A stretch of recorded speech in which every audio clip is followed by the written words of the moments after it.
In 5, 4, 3, 2, 1. It's been months, we've seen the leaks, we've seen all the different spec sheets and all that fun stuff. Finally got our hands on of the Moto X, and here today we're going to give you our full review of this device to tell you whether Motorola has really changed things and actually moved forward to be a competitor in the smartphone market. So let's jump in and find out.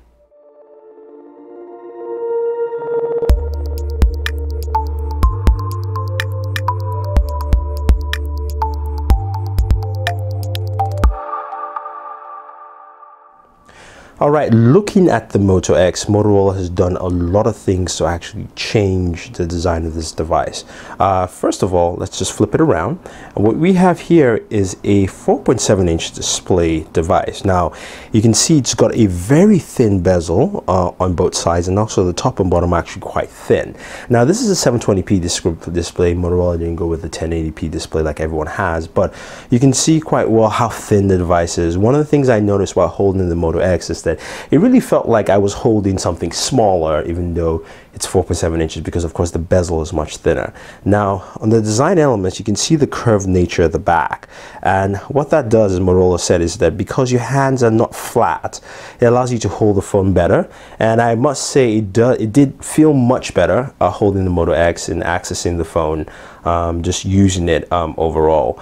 Now, in terms of design arguments, you have your power button on the top and volume rocker. There's nothing on the left hand side. Below, it's a micro USB port. You've also got a 3.5mm jack on the very top. Now at the back here is what we have is our 10 megapixel clear pixel camera. It's an RCG camera.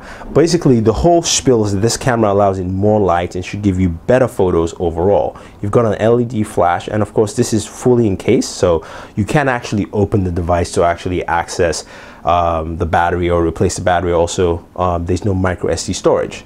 Comes in 16 and 32 gigabyte variant. 16 of course is $199, 32 is $250. Now to get the 32, you can only get that at AT&T, and that's the only way you can get 32 gigabyte variant of this device. At launch, comes in white and black, but they will have Moto Maker also exclusively on AT&T, where you can have different colors, up to 18 back colors, and various accents. You can check out our Moto Maker video to show you how that actually works. It's pretty cool. It's just sad that of course that's only limited to AT&T at this point in time, but we'll see much more. So let's go underneath the hood. What do we have here for a processor? Now this houses the X8 computing system. Now that sounds different. Everyone's used to Snapdragon processors or maybe the Adreno from Samsung, but what this is actually a computing system that they've done to actually give you a whole mix of things included. So what that means is that basically underneath the hood, what you have here is a dual-core S4 Pro processor. So basically the same processor that you find in your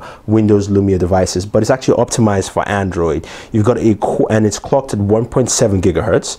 You've got a quad-core Adreno GPU, 320 GPU, and then you've got a natural language processor, and you've got a contextual computing processor. Now this allows for more expanded functionality in the device, and I'll show you some of that with the OK Google Now functionality and things like that, active display and all that fun stuff. And now it does well in gaming. This is one of the things I like about it, is because you actually see a lot of gaming elements with it, and you can check out our gaming video. This thing does not run hot. It's very warm while you game with the Moto X, and I actually like that. It was pretty cool to use that. So one of the key things they talked about was the touchless controls. Touchless controls basically comes with OK Google Now, and that's a functionality where you actually use your voice prompts to actually navigate the phone, similar to Siri in a sense. And you can go through the whole setup motion for that, but I can just show you how it works. So if I say OK Google Now, comes up. Okay, and it goes forward that way. But let me actually do a demo for you. So I go OK Google Now, what time is it today? Now that's very easy, and it shows you very simple. OK Google Now, open calendar. Okay, so you do have to say open calendar, open up calendar, things like that, to actually open applications up and use that, which is interesting to see. Now the other thing is also the active display as it actually breathes. So basically it will appear on screen, then go off screen for a while, but it's actually on screen now, so you can see that. And when it comes back on screen, you can actually use the peek feature, similar to how you peek with the BlackBerry 10 OS. So you hold on, you can slide down to unlock, or you can slide up. You can see you can actually peek and see I have 5 messages, and of course you can customize those messages if you want to. One thing to mention with the active notifications, you can actually set them up, and we can go to the settings here, and you can see that you can set up the active display, manage notification types.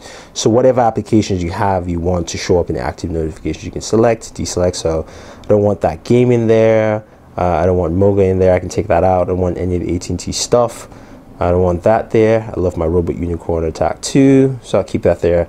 So you have those notifications you can actually keep in there. You have more privacy settings to hide notifications on the pen, sleep at night, so this actually doesn't show between certain times. So I have it between 11 p.m. and 6 p.m., but you can change the times there. So the active notifications will stop after a certain time, and you have Motorola Connect to your computer, so that's connecting it pretty much to your PC, and it's pretty cool that you give you more of these options here. Now with the touchless controls, you can see the touchless controls here.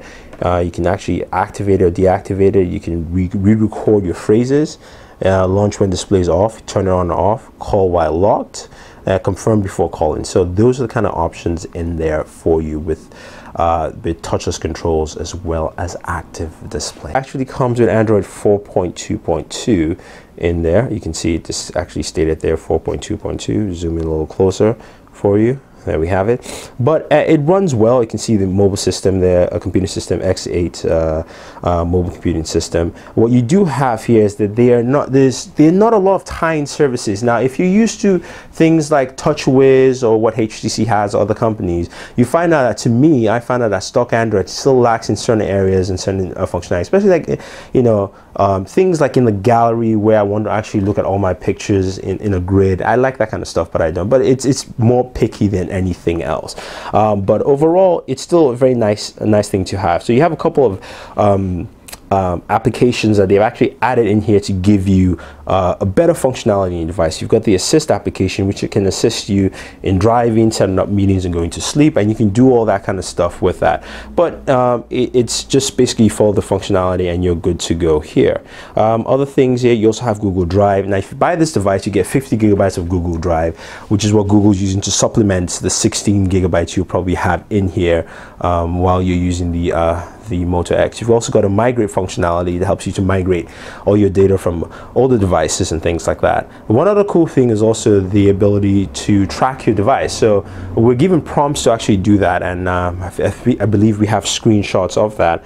If we can show you some of the screenshots, let's go into gallery and let's see what we have for screenshots for that. Do we have that?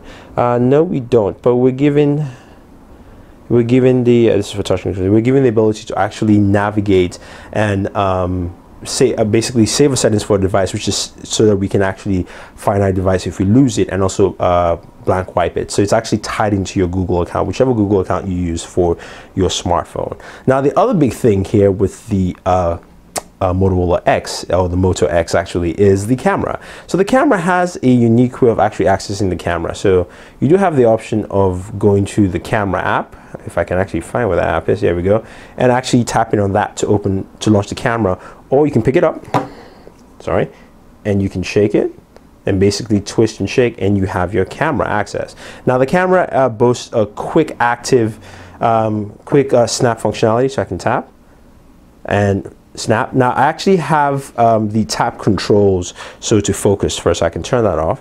Now the settings on your left, you basically swipe and I can turn that off. You have your settings for HDR, flash, focus, slow-mo, panorama, location, things like that. So basically I can tap and snap a photo that way, and I can slide from the right to check my past photos, or I can go back and I can hold down and it takes multiple photos for me. So you can see that it's taking multiple photos,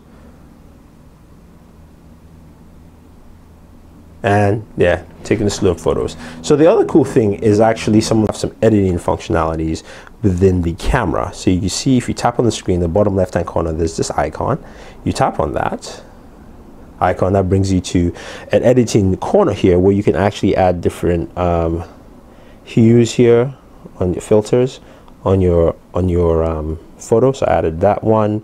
I can go ahead, I can add frames to it. So this is, of course, back in the days. I'm gonna add something old. I can definitely crop it, I can straighten it, I can rotate, I can even mirror the photo if I want to. Apply mirror, and then at the end of it I can also add shadows to my and contrast to my hues. So I can do all that, save it, and then have a brand new picture, which I can do. So nice photo editing tools there. Now there's no video editor on here, so that's something that, you know, I would say is missing. But you can check out our camera video test to see how the camera actually works and handles.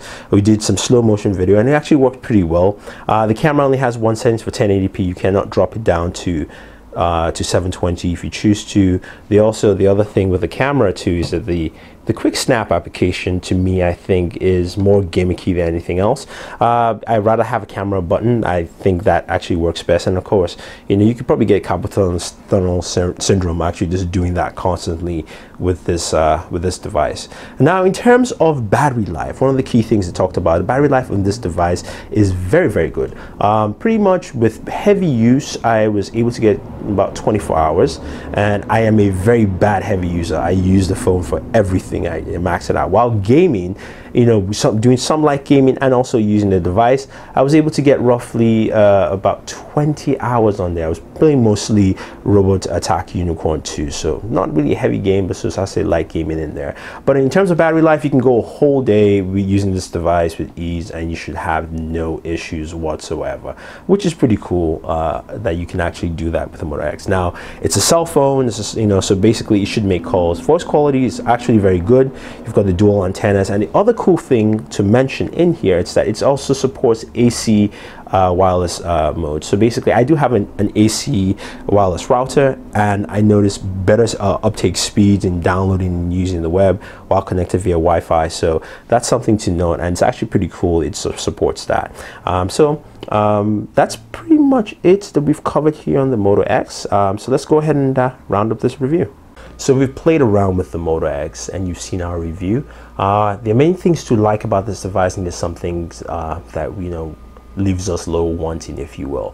Things, of course, leave us wanting in the sense, of course, is the integration between Motorola and Google. I expected to see more from Google and Motorola as they make this device. Of course, I didn't want to see a skin on there, but I wanted to see more applications intertwined and basically better extensions within some of the different core functionalities of the device, which was lacking, but you know, I think it's something that hopefully will grow with more Moto X devices, since this is their flagship device. Now, the other aspect too is, of course, the touchless controls. While they work for some things, and it's great for me to say, okay Google, now set alarm for 6 a.m. So I can do that, and I can set my alarm for 6 a.m. and it's great for that. I love that. But the fact that I cannot use it in a very deep reach manner to say, okay, setting alarm. Yeah, so my alarm's been set now. So I can't use it in a deep reach manner to say what are my what's my schedule for the day. I have to just open up my calendar, and also the fact that it doesn't have offline functionality to a large degree because it literally has to connect to Google servers all the time is also downer, because if I want to just open up applications to make calls from my phones, it's gonna, or do some things on my phones without actually going online, it's gonna be quite limited on that aspect. Now, the good things of the device is the fact that the battery life is bloody fantastic, and I'm glad that a company is showing that you don't have to have a gigantic device to actually have great battery life in here. I believe the battery is about 3,000 milliamps, but I'm getting about 24 hours or more. I've rated actually some of the days I've used it, I've actually got more than 24 hours of battery life, so, which is pretty cool. I actually brought it down to 1% before it actually died, and I got about roughly in my case about 30 hours of battery life. So it's pretty cool. You can actually go, if you're not a heavy user, that's great. You will love this device for the battery life. And the camera is much improved. I really like what they did there, except some of the quick action, the gesture functionality I think is gimmicky, and also the camera doesn't really handle that well in low light, so it still has a long way to compete with some of the better cameras on the market. Price point is also a little finicky because this really is a mid-range device, and at at $199. People might find it a little difficult to actually buy this device, but I wouldn't steer anyone away from it. I think it's a solid device. I think it's a good purchase, not a definite purchase, but it's a good purchase, and I think you would like it. I wish there was wireless charging in there, just because the Droid line, which Motorola makes, also has wireless charging built in, and that'd be an added benefit, you know, to kind of justify some of the price ranges. But overall, I do like the Moto X. I feel that it's lacking in some areas, but I think this is a very nice step forward for Motorola, and I think this is a good purchase. So if you're looking for a device that actually is a nice blend of many things and is more middle of the road, the Moto X might be that device for you. So if you guys have any questions or any comments about the Moto X and our review, let us know. Don't forget to subscribe to all our pages on Twitter, Facebook, and YouTube. It's all Booredatwork with 2 O's. So this is Thunder E saying thank you, and always enjoy your entertainment. Okay, Google now. The video is about to end.